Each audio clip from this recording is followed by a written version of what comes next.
ఇప్పుడు ఈ లెటర్ని మనం అనువదించడం కాదు, దీన్ని అంటే ట్రంప్ బంగ్లాదేశ్ ప్రస్తుత పాలకుడైనటువంటి యూనస్కి రాసిన లేఖ. పచ్చి భాషలో ఓ రకంగా చెప్పాలంటే, ఆ దరిద్రుడికి సంబంధించినటువంటి భాషలో చెప్పాలంటే, అరే సన్నాసి, అరే మా పెంపుడు కుక్క, నువ్వు అక్కడ పరిపాలిస్తున్నావు, నీ వల్ల మన దేశానికి ప్రయోజనం రావాలనుకున్నావు,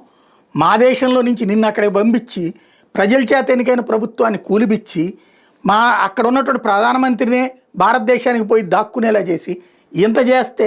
నువ్వు మాకంతా ఉచితంగా చేసి పెట్టాలి కదరా, కానీ నువ్వు అక్కడ బంగ్లాదేశ్లో ఆ పరిశ్రమల నుంచి ఉత్పత్తులకు సంబంధించి ట్యాక్సులు వేయిస్తున్నావు మన దేశానికి పంపించడానికి అంటూ,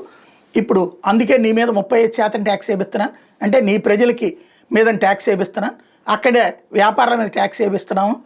కాబట్టి ఇప్పుడు అక్కడ ప్రజలు నిన్ను దొరికింది పడతారు, లేకపోతే తిట్టిపోస్తారు, కాబట్టి ఇప్పుడు నువ్వు నేను చెప్పినట్టు ఇను అని పరోక్షంగా చెప్పినట్టు అనమాట. 35% టారిఫ్తో ట్రంప్ స్వయంగా యూనస్కి లేఖ రాయడం అంటే, తన పెంపుడుకి తన లేఖ రాయడం అనమాట.